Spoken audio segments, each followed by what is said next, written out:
പ്രപഞ്ചവിജ്ഞാനിയും സംബന്ധിച്ച അറിവുകൾ തേടിയുള്ള ആധുനിക മനുഷ്യൻ്റെ യാത്ര അവനെ എത്തിച്ചത് തീരാത്ത വിസ്മയങ്ങളിലേക്കാണ്. ആധുനിക ശാസ്ത്ര സങ്കേതങ്ങൾ ഉപയോഗിച്ച് കണ്ടെത്തിയിട്ടുള്ള പ്രപഞ്ച സത്യങ്ങൾ മനുഷ്യൻ്റെ അറിവിനും കഴിവിനും അപ്പുറമുള്ള മഹത് ശക്തിയെക്കുറിച്ചുള്ള തിരിച്ചറിവിലേക്ക് അനേകരെ എത്തിച്ചിട്ടുണ്ട്. യാദൃച്ഛികമായി സൃഷ്ടിക്കപ്പെട്ടത് എന്നും തനിയെ രൂപം കൊണ്ടതെന്നും വിശദീകരിച്ചുകൊണ്ട് ഈ ബൃഹത് പ്രപഞ്ചത്തിൻ്റെ അതിസങ്കീർണമായ രൂപഘടനയെ പരാമർശിക്കുന്നവർ പോലും ഒരു ഘട്ടത്തിൽ നിശബ്ദരായിട്ടുള്ള അനുഭവങ്ങൾ ഏറെയുണ്ട്. ഒട്ടേറെ മനുഷ്യരെ ഉയർന്ന ബോധ്യത്തിലേക്ക് നയിക്കുവാൻ ഈ പ്രപഞ്ച യാഥാർത്ഥ്യങ്ങൾ സംബന്ധിച്ച വിസ്മയനീയമായ അറിവുകൾ കാരണമായിട്ടുണ്ട്. അനേകരുടെ ചിന്തയിൽ സത്യത്തിൻ്റെ വെളിച്ചം വീശുവാൻ പ്രപഞ്ചവിജ്ഞാനീയം വഴിയൊരുക്കുന്നു.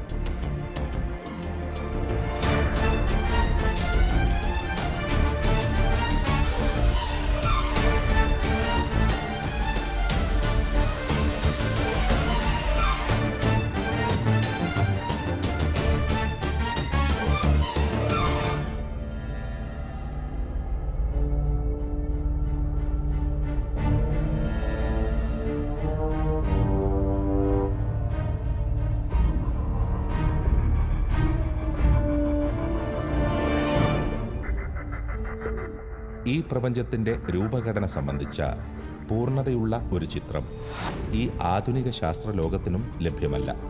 എന്നാൽ ഒട്ടനവധി പഠനങ്ങൾ വിവിധ മേഖലകളുമായി ബന്ധപ്പെട്ട് എക്കാലവും പുരോഗമിക്കുകയും അതിന് ആനുപാതികമായി പുതിയ അനവധി തിരിച്ചറിവുകൾ നമുക്ക് ലഭ്യമാവുകയും ചെയ്യുന്നുണ്ട്. ഇപ്പോഴുള്ള അറിവുകളനുസരിച്ച് 10,000 കോടി ഗാലക്സികൾ ഉൾപ്പെടുന്ന മനുഷ്യസങ്കല്പങ്ങൾക്ക് അതീതമാം വിധം വിശാലമായതാണ് ഈ പ്രപഞ്ചം. നാം ഉൾപ്പെടുന്ന മിൽക്കി വേ അഥവാ ക്ഷീരപഥം എന്ന ഗാലക്സിയുടെ വ്യാസം തന്നെ 1,00,000 പ്രകാശവർഷം, അതായത് ഏകദേശം 10,00,000 കോടി കിലോമീറ്ററുകളാണ്. ഇത്തരത്തിൽ നമുക്ക് കണക്ക് കൂട്ടാൻ പോലും എളുപ്പമല്ലാത്ത മഹാവിസ്തൃതമായ ഈ പ്രപഞ്ചത്തിൻ്റെ താരതമ്യേന നിസ്സാരമായൊരു കോണിൽ സ്ഥിതി ചെയ്യുന്ന സൗരയൂഥത്തെക്കുറിച്ച് ചിന്തിച്ചാൽ പോലും അവിടെയും ദൃശ്യമാവുന്നത് മനുഷ്യബുദ്ധിക്ക് അതീതമായൊരു സംവിധാന മികവാണ്. ഇത്രമാത്രം സങ്കീർണമായൊരു രൂപഘടനയുടെ ഭാഗമായി നാം നിലനിൽക്കുന്നതിന് പിന്നിലെ മഹാരഹസ്യത്തെക്കുറിച്ചുള്ള അന്വേഷണം തീർച്ചയായും ഒരു മഹാസംവിധായകനിലേക്ക് നമ്മെ എത്തിക്കുമെന്ന് തീർച്ച.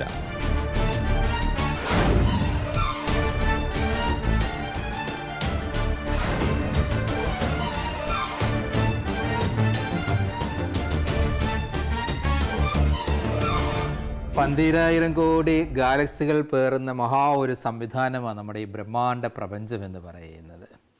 എന്നിരുന്നാൽ പോലും ഇത് പരസ്പര ബന്ധിതമാണ് എന്ന് ഭൗതികശാസ്ത്രം നമുക്ക് പറഞ്ഞു തരുന്നുണ്ട്. ഡോസ്റ്റോവ്സ്കിയെ പോലെയുള്ള ചിന്തകർ പറയും പ്രപഞ്ചത്തിൻ്റെ ഇവിടെയൊന്ന് തൊട്ടാൽ മതി അതിൻ്റെ മറുകര വരെ അതിൻ്റെ ആന്തോളനങ്ങൾ എത്തിച്ചേരുമെന്ന് പറയുന്നത്.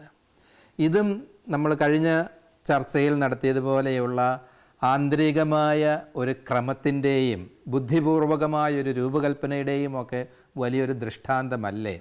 ബിഗ് ബാങ്ങിനെ കുറിച്ച് നമ്മൾ ചർച്ച ചെയ്തതുപോലെ പ്രപഞ്ചത്തിൻ്റെ ഇപ്പോഴത്തെ ഈ വിശാലമായ ഘടനയും സംവിധാനവും മനസ്സിലാക്കിയാൽ തന്നെ ഇതിൻ്റെ പിന്നിൽ ക്രമദാതാവായ ഒരു അതിബുദ്ധിയുടെ സാന്നിധ്യത തിരിച്ചറിയാൻ സാധിക്കുകയില്ലേ എന്നും കൂടി ചിന്തിക്കേണ്ടിയിരിക്കണമെന്ന് തോന്നുകയാണ്.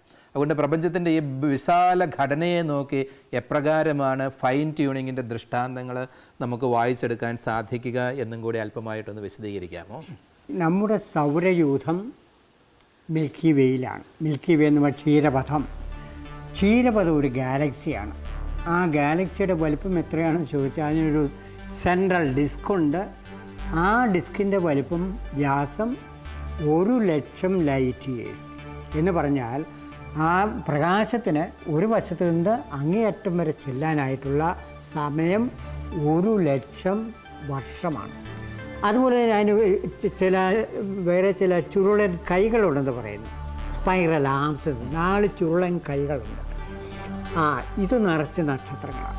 ഇനി നമ്മുടെ സൗരയൂഥത്തിന് സുഖമായിട്ട് പ്രശ്നങ്ങളൊന്നുമില്ലാതെ എവിടെയാണ് പാർക്കാൻ കഴിയുക? ഇതാണ് ചോദ്യം. അതിൽ നമ്മളൊരു ഭയങ്കരമായിട്ട് സംവിധാനം കാണുന്നുണ്ട്. ആദ്യമായിട്ട് നമ്മൾ മിൽക്കി വേ എടുക്കുകയാണെങ്കിൽ അതിൻ്റെ നടുക്ക് ഭീമാകാരമായ ഒരു തമോഗർത്തമുണ്ടെന്ന് പറയുന്നു. സൂര്യനേക്കാൾ 50 ലക്ഷം മടങ്ങ് വലിപ്പമുള്ള ഒരു തമോഗർത്തത്തിൻ്റെ അടുത്താണെങ്കിൽ അത് മുഴുവൻ വിഴുങ്ങിക്കളയും. അതുപോലെ തന്നെ ഈ മധ്യഭാഗത്ത് വളരെയധികം നക്ഷത്രങ്ങളുണ്ട്. അവയെല്ലാം വളരെ അടുത്തടുത്താണ്. ഇനി നമ്മുടെ സൗരയൂഥം അവിടെ ആണെങ്കിൽ ആ സോളാർ സിസ്റ്റത്തിന് ഇടയ്ക്ക് തന്നെ, സൗരയൂഥത്തിന് ഇടയ്ക്ക് തന്നെ 3-4 നക്ഷത്രങ്ങൾ കാണും. ഈ നക്ഷത്രങ്ങളെല്ലാം വളരെ വികിരണ രശ്മികൾ, cosmic rays, X rays, gamma rays ഇവയെല്ലാം ജീവനെ നശിപ്പിക്കുന്നതാണ്. അതുകൊണ്ട് സോളാർ സിസ്റ്റം, സൗരയൂഥത്തിന് അവിടെയെങ്കിലും സ്ഥിതി ചെയ്യാൻ പാടില്ല. പിന്നെ അപ്പോൾ അതുകൊണ്ട് ഇപ്പോൾ സോളാർ സിസ്റ്റം, സൗരയൂഥം സ്ഥിതി ചെയ്യുന്നത് ആ കേന്ദ്ര ഭാഗത്തു നിന്ന് ഏകദേശം 30,000 പ്രകാശവർഷം അകലെയാണ്. അകലെയെന്ന് ചോദിച്ചാൽ ആ സെൻട്രൽ ഡിസ്കിലൊന്നുമല്ല, ഈ ഒരു ചുരുളൻ കൈയിലാണ്. ഓരിയോൺ എന്ന് പറയുന്ന ചുരുളൻ കൈയിൽ. ഇനി ഈ ചുരുളൻ കൈക്കും ചില പ്രശ്നങ്ങളുണ്ട്. അവിടെയാണ് ഒരുപാട് വാതകങ്ങളുണ്ട്. ഹീലിയമുണ്ട്, ഹൈഡ്രജനുണ്ട്. ഈ വാതകങ്ങളിൽ നിന്നാണ് നക്ഷത്രങ്ങളെല്ലാം ഉണ്ടാവുന്നത്. അപ്പോൾ അവിടെ തന്നെ സൂപ്പർനോവ എന്ന് പറയുന്ന ഭീമാകാരമായ നക്ഷത്രം പൊട്ടിത്തെറിക്കുന്നുണ്ട്. ഇതെല്ലാം ജീവന് അപകടകരമാണ്. അപ്പോൾ ഒരുപാട് വർഷങ്ങൾ, ഒരുപാട് നേരം ഈ ചുരുളൻ കൈയിൽ ഈ സൗരയൂഥം സ്ഥിതി ചെയ്യാൻ പറ്റില്ല. അതിന് പുറത്ത് കിടക്കണം. അങ്ങനെയുള്ള ഒരു അറേഞ്ച്മെൻറ്റാണ് നടത്തിയിരിക്കുന്നത്. എന്ന് പറഞ്ഞാൽ ഈ സൂര്യനും ഗ്രഹങ്ങളുമെല്ലാം ഈ മിൽക്കി വേക്ക് ചുറ്റും കറങ്ങിക്കൊണ്ടിരിക്കുകയാണ്, ഭ്രമണം ചെയ്തുകൊണ്ടിരിക്കുകയാണ്. ഓരോ സെക്കൻഡിലും 220 കിലോമീറ്റർ വേഗതയിലാണ് ഭ്രമണം ചെയ്യുന്നത്. ഇങ്ങനെ ഭ്രമണം ചെയ്യുമ്പോൾ ഏകദേശം 4 കോടി വർഷം ഒരു ചുരുളൻ കൈയിൽ, സ്പൈറൽ ആമിൽ, അത് കഴിഞ്ഞ് പുറത്ത് കിടക്കും. പുറത്തൊരു 8 കോടി വർഷം. പിന്നെ വരുന്നത് അടുത്ത ചുരുളൻ കൈയിൽ, അവിടെ ഒരു 4 കോടി വർഷം. ഇങ്ങനെ കറങ്ങിക്കൊണ്ടിരിക്കുകയാണ്. അപ്പോൾ അതുകൊണ്ട് നമ്മൾ വളരെ സേഫ്, സുരക്ഷിതമായിട്ടുള്ള ഒരു സ്ഥലത്താണ് നമ്മൾ സോളാർ സിസ്റ്റത്തെ കൊണ്ടുവന്ന് വെച്ചിരിക്കുന്നത്. മനുഷ്യൻ്റെ പ്രപഞ്ചവിജ്ഞാന സംബന്ധമായ അറിവുകൾ പരിമിതമാണെങ്കിലും വിദഗ്ധ സംഘങ്ങൾ പലപ്പോഴായി ആഴമായ പഠനങ്ങൾ നടത്തിയിട്ടും പ്രപഞ്ചത്തിൽ മറ്റെവിടെയെങ്കിലും ജീവന്റെ സാന്നിധ്യമുള്ളതിൻ്റെ ലക്ഷണങ്ങൾ ലഭ്യമായിട്ടില്ല. വിദൂരതയിൽ എവിടെയെങ്കിലും ജീവൻ കുടികൊള്ളുന്നുണ്ടാവാം എന്ന സാധ്യത ശാസ്ത്രം തള്ളിക്കളയുന്നുമില്ല. എന്നാൽ നാം ജീവിക്കുന്ന ഭൂമി എന്ന ഗ്രഹത്തിൽ ജീവന് നിലനിൽക്കാൻ കഴിയുന്ന സാഹചര്യം ഉടലെടുത്തതിന് പിന്നിൽ അതിശയകരമായ ഏറെ പശ്ചാത്തലങ്ങൾ ഒരുക്കപ്പെട്ടിട്ടുണ്ട്. ജീവൻ കുടികൊള്ളുവാൻ പര്യാപ്തമാം വിധം ഈ ഗ്രഹം ക്രമീകരിക്കപ്പെടണമെന്ന നിർബന്ധ ബുദ്ധിയുള്ള സർവശക്തനായ സംവിധായകൻ ഈ സൗരയൂഥത്തെയും നാം ഉൾക്കൊള്ളുന്ന ഗാലക്സിയെയും ഈ പ്രപഞ്ചത്തെയും തന്നെ ഒരുക്കിയിരിക്കുന്ന വിധങ്ങൾ അതിശയകരമാണ്.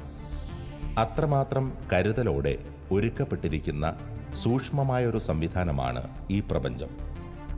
ഇനിയും ഈ സോളാർ സിസ്റ്റം പോകുന്ന ആ ആകാശപാതയുണ്ടല്ലോ, ആ പാതയുടെ വലിപ്പം ഏകദേശം കണക്കുകൂട്ടി പറയുന്നുണ്ട്. ആ പാതയുടെ വലിപ്പം ഏകദേശം ഒരു റിങ്, ആകാശവീഥി എന്ന് പറയാം.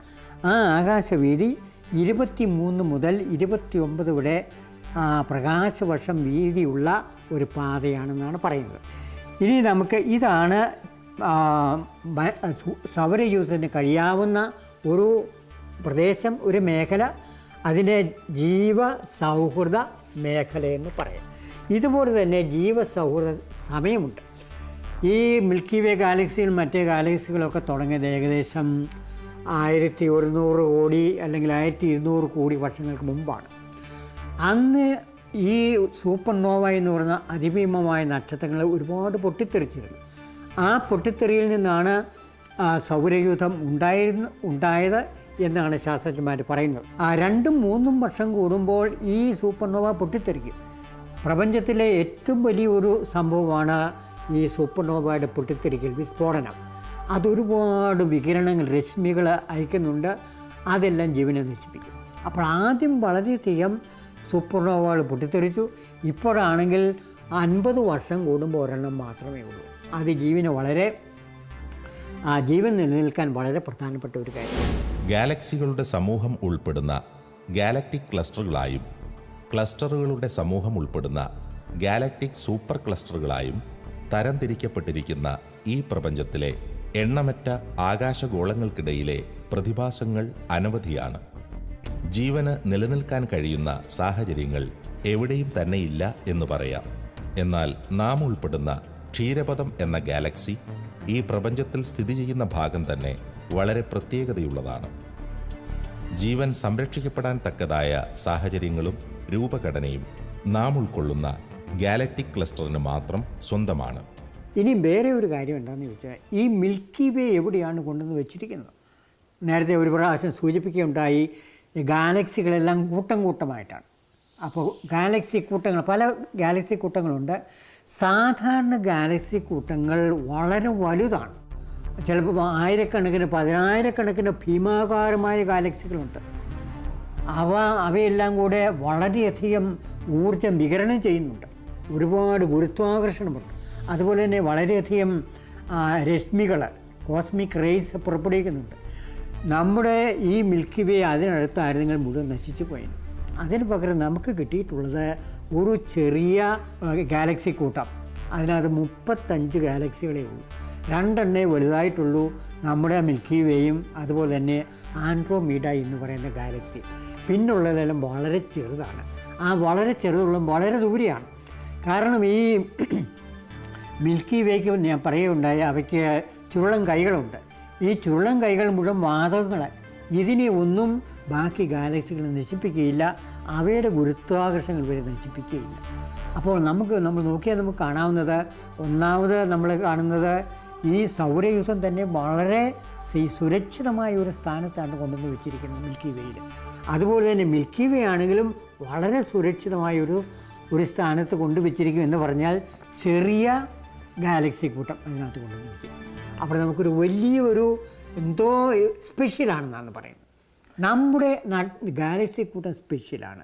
നമ്മുടെ സൗരയൂഥത്തിൻ്റെ ആ സ്ഥാനം സ്പെഷ്യലാണ്. നമ്മൾ ബിഗ് ബാങ്ങിൽ സ്പെഷ്യൽ പ്രാരംഭ ഘടകങ്ങൾ കണ്ടതുപോലെ തന്നെ ഇവിടെ സ്പെഷ്യാലിറ്റി ഉണ്ട്. നമ്മൾ ആ സ്പെഷ്യാലിറ്റിയിൽ അവിടെ മുതലാണ് നമ്മൾ തുടങ്ങുന്നത്.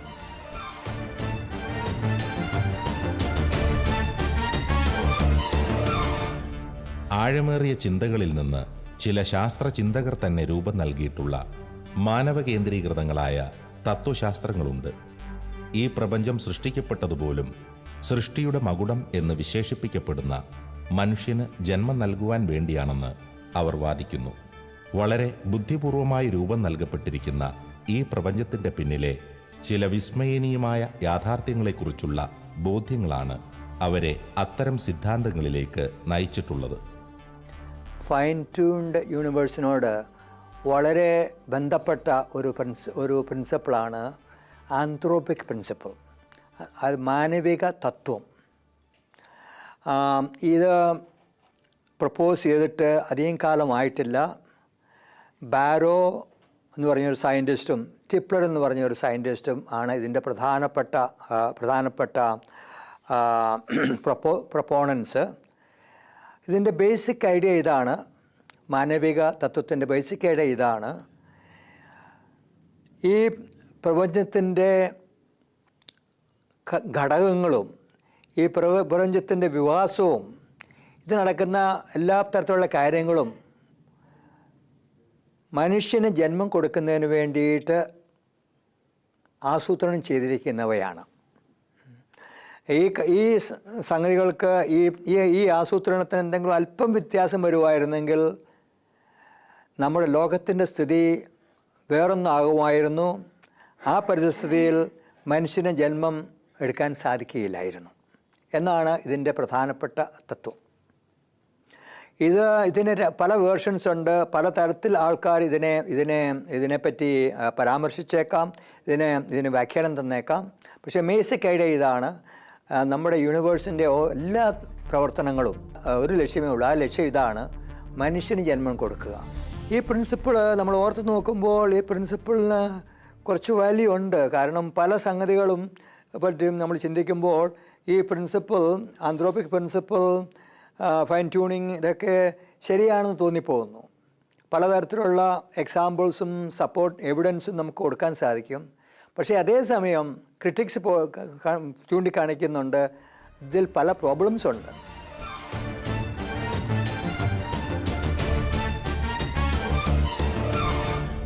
വലിയ നക്ഷത്രങ്ങളുടെ ആയുസ്സിൻ്റെ അന്ത്യത്തിൽ അവ പൊട്ടിത്തെറിക്കുന്ന പ്രതിഭാസമാണ് സൂപ്പർനോവ. ഈ പ്രപഞ്ചത്തിൽ സർവ്വസാധാരണമായ ഈ വിസ്ഫോടനത്തിൻ്റെ ഭാഗമായി നിരവധി കണ്ടെത്തലുകൾ ശാസ്ത്രലോകം നടത്തിയിട്ടുണ്ട്. സൗരയൂഥം പോലുള്ള ഗ്രഹസമൂഹങ്ങളും സൂര്യനെ പോലുള്ള ചെറിയ നക്ഷത്രങ്ങളും പോലും രൂപം കൊള്ളുന്നത് സൂപ്പർനോവയുടെ വിസ്ഫോടനത്തിലൂടെയാണ് എന്ന് കണ്ടെത്തിയിട്ടുണ്ട്. സൃഷ്ടിക്ക് കാരണമാവുന്ന ഇത്തരം വിസ്ഫോടനങ്ങൾ ഇന്നും പ്രപഞ്ചത്തിൽ തുടരുന്നു. സൂപ്പർനോവയെക്കുറിച്ച് ശാസ്ത്രം മനസ്സിലാക്കിയിരിക്കുന്ന വസ്തുതകൾ അത്യന്തം അത്ഭുതാവഹമാണ്. ശാസ്ത്രത്തിൽ പൊതുവെ വിസ്ഫോടനം, സ്ഫോടനം എന്നൊക്കെ പറയുന്നത് നാശത്തിൻ്റെ പ്രതീകമായിട്ട് നമുക്കാർക്കും ഒട്ടും ഇഷ്ടമില്ലാത്ത കാര്യമാണ് സ്ഫോടനം എന്ന് കേൾക്കാൻ വേണ്ടി. പക്ഷേ അങ്ങിവിടെ വിവരിക്കുന്ന കാര്യങ്ങൾ പരിശോധിച്ച് കഴിഞ്ഞാൽ മനസ്സിലാക്കാൻ സാധിക്കും, പലപ്പോഴും സ്ഫോടനങ്ങളാണ് ജീവൻ്റെ ഉത്ഭവമായിട്ട് കണക്കാക്കേണ്ടത്. അല്ലെങ്കിൽ എല്ലാ സ്ഫോടനവും നാശോന്മുഖമല്ല, സൃഷ്ടിന്മുഖം കൂടിയാണ് എന്ന് നമ്മൾ മനസ്സിലാകുന്നത്. ഈ സൂപ്പർനോവകളെ പറ്റിയുള്ള കാഴ്ചപ്പാടിൽ നിന്ന് അല്ലെങ്കിൽ ശാസ്ത്രീയമായ വിജ്ഞാനത്തിൽ നിന്ന് നമുക്ക് ഫൈൻ ട്യൂണിങ്ങിൻ്റെ ദൃഷ്ടാന്തങ്ങൾ കണ്ടെത്താൻ സാധിക്കുമോ? പൊട്ടിത്തെറിക്കുന്ന നക്ഷത്രങ്ങളെയാണല്ലോ നമ്മൾ സൂപ്പർനോവ എന്ന് പറയുന്നത്. ഈ പൊട്ടിത്തെറി തന്നെ എന്താണ് ഒരു സംവിധാനത്തിലേക്കോ ഡിസൈനറിലേക്കോ ഒക്കെ നമ്മളെ എപ്രകാരം എത്തിച്ചേർക്കുന്നു എന്നൊന്ന് വിശദീകരിച്ചു. സൂപ്പർനോവ എന്ന് പറയുന്നത് അതിഭീമമായ നക്ഷത്രമാണ്. ആ നക്ഷത്രത്തിൻ്റെ കാര്യം ഓർത്താൽ അതിൻ്റെ പൊട്ടിത്തെറി വലിയൊരു സൃഷ്ടിയാണ് പറയേണ്ടി വരും. അപ്പോൾ നമുക്കുള്ള പ്രശ്നം എന്താണെന്ന് ചോദിച്ചാൽ, നമുക്കറിയാം, നമുക്ക് ഈ പ്രപഞ്ചത്തിൽ ആദ്യം നമ്മൾ പറയുകയുണ്ടായി, ബിഗ് ബാങ് ഉൽപ്പാദിപ്പിച്ചത് ഹൈഡ്രജനും ഹീലിയവും മാത്രമേ ഉള്ളൂ. അപ്പോൾ ബാക്കി പദാർത്ഥങ്ങളൊക്കെ എവിടെയാണ്? ബാക്കി മൂലകങ്ങൾ എവിടെയാണ്? കാർബൺ എവിടെയാണ്? ഓക്സിജൻ എവിടെയാണ്? നൈട്രജൻ എവിടെയാണ്? യുറേനിയം എവിടെയാണ്? 90 മൂലകങ്ങൾ എവിടെ നിന്ന് വന്നു? സൂര്യൻ ഹൈഡ്രജനെ ഹീലിയമായിട്ട് കൺവേർട്ട് ചെയ്യുന്നത് മാത്രമേ ഉള്ളൂ. അപ്പോൾ ഇതിൻ്റെ ഉത്തരമാണ് സൂപ്പർനോവ എന്ന് പറയുന്ന അതിഭീമമായ നക്ഷത്രം.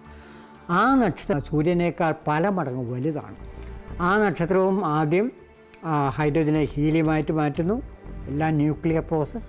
അത് കഴിഞ്ഞ് വേറെ മൂലകങ്ങൾ ഉണ്ടാകുന്നു, കാർബൺ ഉണ്ടാക്കുന്നു. അത് കഴിഞ്ഞ് അണുസംയോജന പരിപാടി. അത് കഴിഞ്ഞിട്ട് ഓക്സിജൻ, സിലിക്കോൺ, മഗ്നീഷ്യം. എന്നിട്ട് അവസാനം ഈ നക്ഷത്രത്തിൻ്റെ നടുക്ക് അയൺ ഉണ്ടാകുന്നു. അയൺ കഴിഞ്ഞാൽ പിന്നെ മുകളിലോട്ട് പോകാൻ പറ്റില്ല. നമുക്ക് അയൺ കഴിഞ്ഞ് വേറെ ഒരുപാട് മൂലകങ്ങളുണ്ട്, യുറേനിയം ഉണ്ട്, ഗോൾഡ് ഉണ്ട്. ഇതൊന്നും ഉണ്ടാക്കാൻ പറ്റുന്നില്ല. ആ ലെവലാകുമ്പോൾ ഇത് ഭയങ്കരമായിട്ട് പൊട്ടിത്തെറിക്കുകയാണ്. ആ ബിഗ് ബാങ് സ്ഫോടനം കഴിഞ്ഞാൽ പ്രപഞ്ചത്തിലെ ഏറ്റവും വലിയ സ്ഫോടനമാണ് ആ സൂപ്പർനോവ എക്സ്പ്ലോഷൻ. അത് പൊട്ടിത്തെറിച്ച് ആ ഉഗ്ര സ്ഫോടനത്തിലാണ് ബാക്കി എലമെൻറ്റ്സ് എല്ലാം ഉണ്ടായത്. ഈ സൂപ്പർനോവ പൊട്ടിത്തെറിക്കുന്നത് വാതകങ്ങളിൽ. അടുത്ത് വാതകങ്ങളുണ്ട്, പ്രധാനമായിട്ടും ഹൈഡ്രജനും ഹീലിയമുണ്ട്. അപ്പോൾ ആ വാതകങ്ങൾ കോൺട്രാക്ട് ചെയ്ത് ചുരുങ്ങിയാണ് സൂര്യനും ഗ്രഹങ്ങളും ഉണ്ടായത് എന്നാണ് ശാസ്ത്രജ്ഞന്മാർ പറയുന്നത്. ശരിയാണ്. സൂപ്പർനോവയുടെ വിസ്ഫോടനം ഇന്ന് ഭൂമിയിൽ നമുക്ക് കണ്ടെത്താൻ കഴിയുന്ന സകല മൂലകങ്ങളും സൃഷ്ടിക്കാൻ പര്യാപ്തമാണ്. ജീവൻ്റെ നിലനിൽപ്പിൻ്റെ അടിസ്ഥാന ഘടകമായ കാർബൺ എന്ന മൂലകം സൃഷ്ടിക്കപ്പെടുന്നതിനെക്കുറിച്ചുള്ള ശാസ്ത്രത്തിൻ്റെ ഗഹനമായ പഠനം വെളിച്ചത്ത് കൊണ്ടുവന്ന യാഥാർത്ഥ്യങ്ങൾ അതിശയകരമാണ്. മനുഷ്യബുദ്ധിക്ക് ദുർഗ്രഹമായ അതിസങ്കീർണമായൊരു രാസപ്രക്രിയയിലൂടെയാണ് കാർബൺ സൃഷ്ടിക്കപ്പെടുന്നത്. ഇത്തരം തിരിച്ചറിവുകൾ അനേകരുടെ ഹൃദയങ്ങളിൽ ഇതിനൊക്കെയും പിന്നിൽ പ്രവർത്തിച്ച സൃഷ്ടാവിനെക്കുറിച്ചുള്ള ചിന്തകൾക്ക് വേരുപാകിയിട്ടുണ്ട്. ഇനി ഒരു പ്രധാനപ്പെട്ട കാര്യം എന്താണെന്ന് ചോദിച്ചാൽ, നമ്മൾ പല മൂലകങ്ങളെപ്പറ്റി പറയുന്നു. നമ്മുടെ ജീവൻ്റെ അടിസ്ഥാനപരമായ അതിൻ്റെ നട്ടെല്ലാണ് കാർബൺ എന്ന് പറയുന്നത്. ഉദാഹരണമായിട്ട് നമ്മുടെ അമിനോ ആസിഡ് അല്ലെങ്കിൽ പ്രോട്ടീൻ, ഇതെല്ലാം ഉണ്ടാക്കിയിരിക്കുന്ന കാർബൺ കൊണ്ടാണ്. കാർബൺ ഇല്ലെങ്കിൽ ജീവനില്ല. അപ്പോൾ അതുകൊണ്ടാണ് ജീവനെപ്പറ്റി പറയുമ്പോൾ കാർബൺ ബേസ്ഡ് എന്നാണ്. അതിൻ്റെ ഒരു ടെംപ്ലേറ്റാണ് കാർബൺ എന്ന് പറയുന്നത്. ഇനിയും ഈ കാർബൺ ഉൽപ്പാദിപ്പിക്കുന്ന, നേരത്തെ ഞാൻ സൂചിപ്പിച്ചു, സൂപ്പർനോവയിലാണ്. അതൊരു ഭയങ്കര പ്രക്രിയയാണ്. അതായത് കാർബൺ 6 പ്രോട്ടോൺസ് ഉണ്ട്. 6 പ്രോട്ടോൺസ് ഉണ്ടെങ്കിൽ 3 ഹീലിയം ആറ്റംസ് കൂട്ടിമുട്ടിയാൽ കാർബൺ ആറ്റം ഉണ്ടാക്കാം. കാരണം ഓരോ ഹീലിയം ആറ്റത്തിൽ 2 പ്രോട്ടോണുകളുണ്ട്. അപ്പം 3 2 6 ഒരു കാർബൺ ആറ്റം ഉണ്ടാക്കും. പക്ഷേ ഇത് അസാധ്യമാണെന്നാണ് പറയുന്നത്. കാരണം ഒരേ സമയത്ത് ഒരു സ്ഥലത്ത് 3 ഹീലിയം ആറ്റംസ് കൂട്ടിമുട്ടി കാർബൺ ഉണ്ടാകാൻ സാധ്യമാണ്. ഇനി എന്താ വഴി? ആ വഴിയെപ്പറ്റി ചിന്തിച്ചപ്പോൾ ശാസ്ത്രജ്ഞന്മാർ ചിന്തിച്ചത് ഒരു ബെറീലിയം ആറ്റവും ഒരു ഹീലിയമായിട്ട് കൂട്ടിമുട്ടിയാൽ ആ കാർബൺ ഉണ്ടാക്കാം. ബെറീലിയത്തിന് 4 പ്രോട്ടോൺ ഉണ്ട്, ഹീലിയത്തിന് 2 പ്രോട്ടോൺ ഉണ്ട്. അപ്പോൾ 6 പ്രോട്ടോൺ, അപ്പോൾ ഒരു കാർബൺ ആറ്റം ഉണ്ടാക്കാം. പക്ഷേ ഇവിടുത്തെ പ്രശ്നം എന്താണെന്ന് ചോദിച്ചാൽ ഈ ബെറീലിയം ആറ്റം എന്ന് പറയുന്നത് അസ്ഥിരമാണ്. അസ്ഥിരമെന്ന് പറഞ്ഞാൽ ഉണ്ടായാൽ ഉടനെ നശിക്കുന്നത്. ഈ ഉടനെ എന്ന് പറയുന്നത് അർത്ഥമാണ്, ഉടനെ സമയത്തെ ദ്യോതിപ്പിക്കുന്നു. ഈ ഉടനെ എന്ന് പറഞ്ഞാൽ അതിൻ്റെ അർത്ഥം 1 സെക്കൻഡിൻ്റെ 1 ലക്ഷം കോടി അംശം മാത്രം. നമുക്കത് ചിന്തിക്കാൻ പറ്റില്ല. അതിനിടയ്ക്ക് അത് ഇല്ലാതായിപ്പോയി. അങ്ങനെയാണെങ്കിൽ എങ്ങനെയാണ് കാർബൺ ഉണ്ടാകുന്നത്? കാർബൺ ഉണ്ടാകുകയും ചെയ്തു. ബിഗ് ബാങ്ങിൽ കാർബൺ ഉണ്ടായില്ല, സൂര്യൻ കാർബൺ ഉണ്ടാക്കില്ല. പക്ഷേ കാർബൺ ഉണ്ടായി, അതുകൊണ്ട് നമുക്ക് ജീവനുണ്ടായി. അല്ലെങ്കിൽ കാർബണില്ല, ജീവിതമില്ല. ഈ കാര്യമാണ് ഫ്രെഡ് ഹോയിൽ എന്ന് പറയുന്ന നിരീശ്വര ജ്യോതിശാസ്ത്രം ചിന്തിച്ചത്. അദ്ദേഹം ഒരു പുതിയ ആശയം കിട്ടി. എങ്ങനെയാണ് ഒരു കോൺസെപ്റ്റ് അദ്ദേഹത്തിന് കിട്ടി, റെസൊനൻസ് എന്ന് പറയുന്നത് പ്രതിധ്വനി എന്ന് പറയുന്നത് വളരെ സിമ്പിളാണ്. നമ്മളൊരു വാലി, 2 കുന്നുകളുടെ ഒരു വാലി താഴ്വരയിൽ വന്നിട്ട് ഒരു വെടി പൊട്ടിക്കുകയാണെങ്കിൽ അപ്പുറത്ത് മുടങ്ങും. അതിൻ്റെ പേരാണ് റെസൊനൻസ് എന്ന് പറയുന്നത്. അല്ലെങ്കിൽ നമ്മൾ അടച്ചിട്ട് ഒരു കൈ കുട്ടിയാൽ മതി, കൈ കുട്ടിയാൽ മുഴങ്ങും. ആ മുഴക്കത്തിനാണ് പ്രതിധ്വനി അല്ലെങ്കിൽ റെസൊനൻസ് എന്ന് പറയുന്നത്. ഇദ്ദേഹം കണക്ക് കൂട്ടി ഈ ഉൽപ്പാദിപ്പിക്കപ്പെടുന്ന കാർബൺ ആറ്റവും ഉൽപ്പാദിക്കുന്ന ബെറീലിയം ഹീലിയം ആറ്റവും തമ്മിൽ ഒരു പ്രതിധ്വനി ഉണ്ടെങ്കിൽ, റെസൊനൻസ് ഉണ്ടെങ്കിൽ തീർച്ചയായിട്ടും അവിടെ കാർബൺ ഉൽപ്പാദനം നടക്കും. ഇതായിരുന്നു അദ്ദേഹത്തിൻ്റെ ചിന്താഗതി. അദ്ദേഹം പറഞ്ഞു ഈ റെസൊനൻസ് ഉണ്ടെങ്കിൽ, ധ്വനി ഉണ്ടെങ്കിൽ ഈ ബെറീലിയത്തിൻ്റെ ആയുസ് അല്പം കൂടെ കൂട്ടാൻ പറ്റും. എത്രയാണെന്നറിയാവോ? 1 സെക്കൻഡിന് 10 ലക്ഷം കോടിയിലൊരംശം കൂട്ടിയാൽ മതി. അപ്പോൾ ആ സമയം കൊണ്ട് ഹീലിയം ആറ്റത്തിന് വന്ന് കൂട്ടിമുട്ടി കാർബൺ ഉണ്ടാക്കാൻ പറ്റും. അപ്പോൾ ഇതിൻ്റെ മുഴുവൻ രഹസ്യം എന്താണെന്ന് ചോദിച്ചാൽ ഈ റെസൊനൻസ് ആണ്. ഉൽപ്പാദിപ്പിക്കപ്പെടുന്ന കാർബണും ഉൽപ്പാദിപ്പിക്കുന്ന ബെറീലിയവും ഹീലിയവും തമ്മിലൊരു റെസൊനൻസ്, പ്രതിധ്വനി ഉണ്ടായി. ഇതൊരു വലിയ അത്ഭുതമായിട്ടാണ് ശാസ്ത്രജ്ഞന്മാർ കണക്ക് കൂട്ടുന്നത്. ഇത് അതീവ സൂക്ഷ്മമായ ഒരു ഫൈൻ ട്യൂണിംഗ് എന്ന് പറയുന്നത്. പ്രപഞ്ചവും നക്ഷത്രങ്ങളും സംബന്ധിച്ച സൂക്ഷ്മമായ പഠനങ്ങളിലൂടെയും നിരീക്ഷണങ്ങളിലൂടെയും പ്രശസ്തനായ ശാസ്ത്രജ്ഞനാണ് ഫ്രെഡ് ഹോയൽ. നക്ഷത്രങ്ങളിലെ രാസപ്രവർത്തനങ്ങളും രാസഘടകങ്ങളുടെ രൂപീകരണവും സംബന്ധിച്ച സ്റ്റെല്ലർ ന്യൂക്ലിയോ സിന്തസിസിനെ കുറിച്ചുള്ള സിദ്ധാന്തം അവതരിപ്പിച്ചത് അദ്ദേഹമാണ്. ഒരു എഴുത്തുകാരനും ചിന്തകനും കൂടിയായിരുന്ന അദ്ദേഹത്തിൻ്റെ ഈ രംഗത്തെ സംഭാവനകൾ വിലമതിക്കാനാവാത്തവയാണ്. ഭൂമിയിൽ ജീവൻ നിലനിൽക്കത്തക്കതായ ഒരു സാഹചര്യം രൂപപ്പെടുന്നതിന് പിന്നിലെ സൂക്ഷ്മ സാഹചര്യങ്ങൾ അദ്ദേഹം ആഴത്തിൽ പഠിക്കുകയും അവതരിപ്പിക്കുകയും ചെയ്തിരുന്നു. അദ്ദേഹം തിരിച്ചറിഞ്ഞ യാഥാർത്ഥ്യങ്ങൾ അമാനുഷികമായ ഒരു അനന്തശക്തിയുടെ ഇടപെടലിനെക്കുറിച്ച് അദ്ദേഹത്തിന് ബോധ്യം നൽകിയിരുന്നു. ഫ്രെഡ് ഹോയിലിൻ്റെ കാര്യം എടുത്താൽ വളരെ വിചിത്രമാണ്. കാരണം അദ്ദേഹം ഒരു നിരീശ്വരനാണ്. ഈ സ്റ്റഡി സ്റ്റേറ്റ് തിയറി എന്ന് പറഞ്ഞുള്ള ഈ പ്രപഞ്ചത്തിൻ്റെ ഉത്ഭവത്തെപ്പറ്റിയുള്ള തിയറി അദ്ദേഹം ഉണ്ടാക്കി. സ്റ്റഡി സ്റ്റേറ്റ് എന്ന് പറഞ്ഞാൽ പ്രപഞ്ചം ഉണ്ടാകുന്നില്ല, നശിക്കുന്നില്ല, ഇപ്പോൾ കാണുന്നത് പോലെ. അപ്പോൾ അതേസമയം കുറേ ആറ്റംസൊക്കെ നക്ഷത്രങ്ങൾ ചത്തൊടുക്കുന്നുണ്ട്, നശിക്കുന്നുണ്ട്. അതേപോലെ നശിക്കുന്നതിനനുസരിച്ച് കൂടുതൽ ഹൈഡ്രജൻ ആറ്റം സ്പോണ്ടേനിയസ് ആയിട്ട് ഉണ്ടാകുന്നുണ്ടെന്ന് പറയുന്നു. അപ്പോൾ എന്താ, ദൈവത്തിൻ്റെ ആവശ്യമില്ല. ഈ കണ്ടുപിടുത്തം കഴിഞ്ഞിട്ട് ഇദ്ദേഹം പറഞ്ഞത് എന്താണെന്നറിയാമോ? ഈ കണ്ടുപിടുത്തം പോലെ യാതൊന്നും എൻ്റെ നിരീശ്വരത്വത്തെ പിടിച്ചു ഉലുക്കിയിട്ടില്ലെന്ന് അദ്ദേഹം പറഞ്ഞു. പിന്നെ അദ്ദേഹം പറഞ്ഞത് ഒരു സൂപ്പർ കാൽക്കുലേറ്റിംഗ് ഇൻ്റലക്റ്റ്, വലിയ ഗണിതശാസ്ത്രജ്ഞനായൊരു ബുദ്ധിജീവി ഈ കാർബൺ ആറ്റംസിൻ്റെ ഈ റെസൊനൻസ് നടത്തിയിട്ടുണ്ട്, അല്ലെങ്കിൽ ഇത് സംഭവിക്കുകയില്ല. അതുപോലെ തന്നെ അദ്ദേഹം പറയുന്നത് നമ്മൾ കണക്ക് കൂട്ടുന്ന സംഖ്യകൾ ഭാവനാതീതമാണ്, ചിന്തയ്ക്ക് അതീതമാണ്. അപ്പോൾ എനിക്ക് അറിഞ്ഞുകൂടുന്ന അദ്ദേഹം പറയുന്നു. അപ്പോൾ പിന്നെ അവസാനം അദ്ദേഹം പറയുന്നുണ്ട്, ഈ ന്യൂക്ലിയർ ഫിസിക്സിൻ്റെ നിയമങ്ങളെല്ലാം ആരും മനഃപൂർവ്വം ഡിസൈൻ ചെയ്തിട്ടുണ്ട്. അങ്ങനെ ഡിസൈൻ ചെയ്തില്ലെങ്കിൽ കാർബണാറ്റം ഉണ്ടാവില്ല, ജീവനുണ്ടാവില്ല. എനിക്കൊന്ന് ഈ ഒരു ശാസ്ത്രത്തിൻ്റെ ആ ടെസ്റ്റിമണി അതിന് വലിയ വളരെ ശ്രദ്ധേയമാണ്. കാരണം എന്താണെന്ന് ചോദിച്ചാൽ നിരീക്ഷകനാണ് അദ്ദേഹം. കോസ്മിക് ഡിസൈനർ, സംവിധായകൻ എന്ന പേര് പറഞ്ഞില്ല എന്ന് മാത്രമേ ഉള്ളൂ, ബാക്കിയെല്ലാം പറഞ്ഞു. സൗരയൂഥത്തിൻ്റെ വാസസ്ഥാനമായ ക്ഷീരപഥം എന്ന ഗാലക്സിയെക്കുറിച്ചും അവിടെ ജീവന്റെ സംരക്ഷണത്തിനായി ഒരുക്കപ്പെട്ടിരിക്കുന്ന സാഹചര്യത്തെക്കുറിച്ചും അടുത്തറിയുമ്പോൾ ഈ പ്രപഞ്ചത്തിൻ്റെ വിസ്മയകരമായ രൂപകൽപ്പന ഏറെ സന്ദേശങ്ങൾ നൽകുന്നു. ജീവൻ അതിൻ്റെ രഹസ്യത്തോളമോ അതിലുമേറെയോ ആഴമുള്ളതാണ് ജീവന് പര്യാപ്തമായ സാഹചര്യം ക്രമീകരിക്കപ്പെട്ടതിന് പിന്നിലെ മഹാരഹസ്യവും. അത്തരം ചിന്താവിഷയങ്ങൾ നമ്മെ ദൈവം എന്ന അനന്തശക്തിയുടെ വർണ്ണനാതീതമായ സാന്നിധ്യശക്തിയെക്കുറിച്ചുള്ള തിരിച്ചറിവിലേക്ക് ഒരു പടി കൂടി അടുപ്പിക്കുന്നു. ശരിയാണ്, വളരെ ഞെട്ടിപ്പിക്കുന്ന വെളിപ്പെടുത്തലുകൾ തന്നെയാണ് എന്ന് പറയാം. ശാസ്ത്രജ്ഞന്മാർ തന്നെ അത്തരണത്തിൽ ഷോക്ക്ഡാണ് ഇത്തരണത്തിലുള്ള സൂക്ഷ്മമായുള്ള ബുദ്ധിപൂർവകമായ രൂപകൽപ്പനയുടെ ദൃഷ്ടാന്തങ്ങൾ കണ്ടിട്ട്. ഞാൻ ഓർക്കുകയാണ് ഈ ഫ്രെഡ് ഹോയിലിൻ്റെ കാര്യം കേട്ടപ്പോൾ, കടുത്ത നിരീശ്വരവാദിയായിരുന്നു, ഓക്സ്ഫോർഡിലെ ദാർശനിക നിരീശ്വരത്വത്തിൻ്റെ കരുത്തുറ്റ വക്താവായിരുന്നു അന്റോണി ഫ്ലിയു. DNA-യുടെ രഹസ്യങ്ങൾ മനസ്സിലാക്കിയിട്ട് അദ്ദേഹം പറയുകയാണ്, ഇതൊന്നും വെറുതെ അങ്ങ് സംഭവിക്കുക സാധ്യമല്ല, ഒരതിപ്രജ്ഞയുടെ ഒരു സൂപ്പർ ഇൻ്റലിജൻസ് സാന്നിധ്യം ഉണ്ടായേ പറ്റുകയുള്ളൂ എന്ന് പറഞ്ഞു.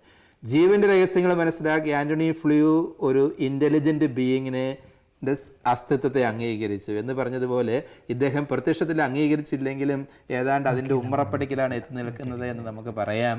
കാരണം തുറന്ന മനസ്സോടുകൂടി ശാസ്ത്രീയ രഹസ്യങ്ങളെ സമീപിക്കാൻ തയ്യാറായിട്ടുള്ളവരെ എല്ലാം സംബന്ധിച്ചിടത്തോളം ശാസ്ത്രവിജ്ഞാനത്തിൻ്റെ സൂക്ഷ്മ വശങ്ങൾ ഒത്തിരി ദാർശനിക വിശ്വാസപരമായ അന്തർധാരകൾ പേറുന്ന കാര്യമാണ് എന്നുള്ളത് നിഷേധിക്കാൻ വയ്യ എന്ന് തോന്നുകയാണ്. ആൽബർട്ട് ഐൻസ്റ്റൈൻ്റെ വിഖ്യാതമായ സൂത്രവാക്യം E=mc². എനർജി മാസ് ആയതാണ് ബിഗ് ബാങ് എന്ന് നമ്മൾ പറയും. അവിടെ ഈ സൂത്രവാക്യം എന്ന് പറയുന്നത് ജീവന്റെ സൂത്രവാക്യമാണ്, സൃഷ്ടിയുടെ സൂത്രവാക്യമാണ്. എന്നാൽ E ആയി മാറുമ്പോൾ, ദ്രവ്യം ഊർജമായി മാറുമ്പോൾ അത് സർവനാശമാണ്. അതാണല്ലോ അണുബോംബിൻ്റെ തത്വം എന്ന് പറയുന്നത്. ഒരേ സൂത്രവാക്യം തന്നെ ജീവൻ്റെയും മരണത്തിൻ്റെയും സൃഷ്ടിയുടെയും സംഹാരത്തിൻ്റെയും സൂത്രവാക്യമായിട്ട് മാറുന്നത് പോലെ തന്നെ പ്രപഞ്ചത്തിൻ്റെ പ്രാപഞ്ചിക വിജ്ഞാനീയത്തിൻ്റെ സൂക്ഷ്മതകളെ അപഗ്രഥിക്കുന്നവർക്ക് വലിയൊരളവ് വരെ വിശ്വാസത്തിലേക്ക് സ്വമേധയാ കാലെടുത്ത് വയ്ക്കുവാനായിട്ട് സാധിക്കാം. ബൗദ്ധിക നിരാസനത്തിലൂടെ അല്ലെങ്കിൽ സ്വയം അന്ധവിശ്വാസം അടിച്ചേൽപ്പിക്കുന്നത് പോലെ യുക്തിക്ക് പുറംതിരിഞ്ഞു നിൽക്കുന്നവന് വേണമെങ്കിൽ അവിശ്വാസിയുമായിട്ട് മാറാനുള്ള സാങ്കത്യമുണ്ട് ഇവിടെയൊക്കെ എന്ന് വേണമെങ്കിൽ അനുമാനിക്കാവുന്നതാണ്. ഈ പ്രപഞ്ചവിസ്മയങ്ങളുടെ വ്യാപ്തിയെപ്പോലെ തന്നെ അതിനെക്കുറിച്ചുള്ള വിചിന്തനങ്ങളും അനന്തമായി നീളുന്നു. എത്രമാത്രം ആഴത്തിൽ നാം അതേക്കുറിച്ച് ധ്യാനിച്ചാലും അത്രമാത്രം ദൃഢതയോടെ ദൈവിക സത്യങ്ങളുടെ മാഹാത്മ്യം നമുക്ക് വ്യക്തമാകുന്നു.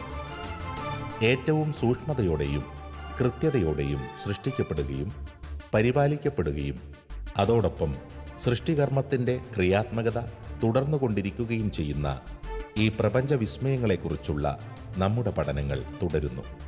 ദൈവസൃഷ്ടിയുടെ മനുഷ്യൻ ഉൾക്കൊള്ളാൻ പോലും കഴിയാത്ത വിധമുള്ള അനന്തമായ മാഹാത്മ്യം വിശ്വാസത്തിൽ ആഴപ്പെടാൻ നമ്മെ സഹായിക്കുമെന്ന് തീർച്ച.